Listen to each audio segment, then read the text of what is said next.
2.5 liter versus 1.5 liter versus 2 liter. What do these numbers mean, and how do they affect the fuel consumption of the car that you're planning to buy?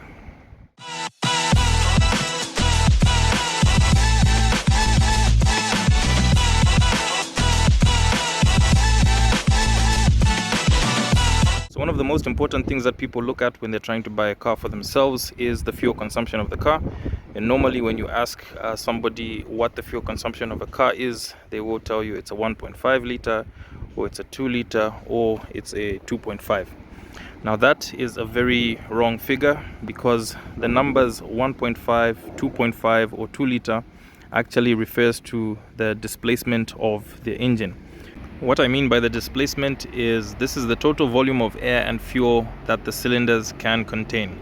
So if we were to put all the cylinders in your car, for example, if you have a V6 like the Mark X has, if you get all the 6 cylinders and fill them up with the air and fuel, then you will get a total of 2.5 liters. So that's just a basic understanding of the displacement. So I should mention that it is used very commonly because it's one of the easiest ways to understand.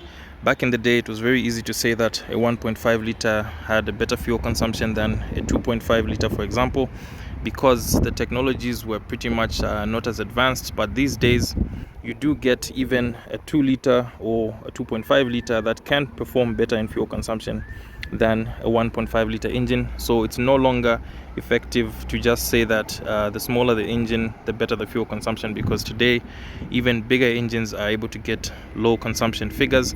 So then the big question is, how do you know the fuel consumption of the car that you're buying?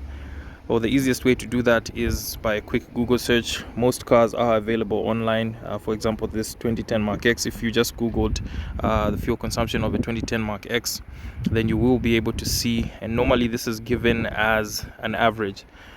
Some of the more modern cars, you will be able to see a gauge on your dashboard that makes it very easy to see the consumption of the vehicle. So if you go inside as you're purchasing your vehicle, you're able to see the average fuel consumption of the car, and this measurement will be given in liters per 100 kilometers.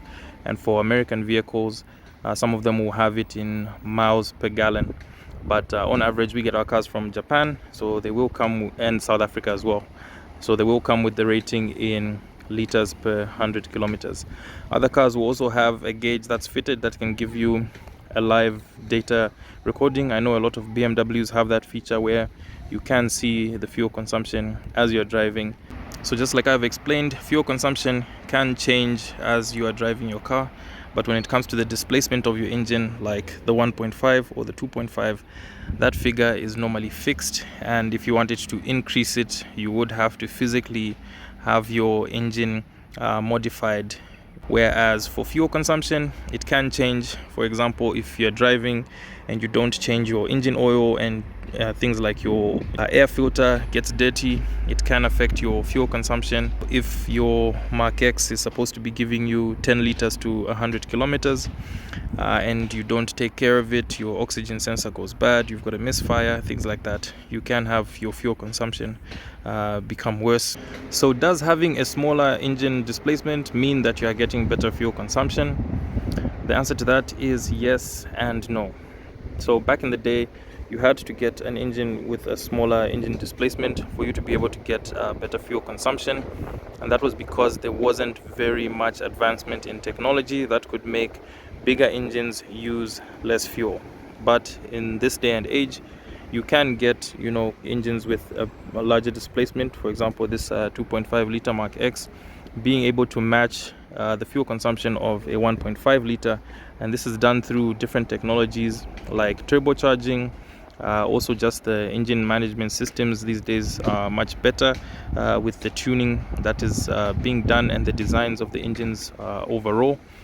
So little things like that can also allow bigger engines like the 2.5 liter to still make good fuel consumption like the 1.5 liter. So it's not all the time that you go and buy a smaller engine that you're going to get better fuel consumption than a bigger car.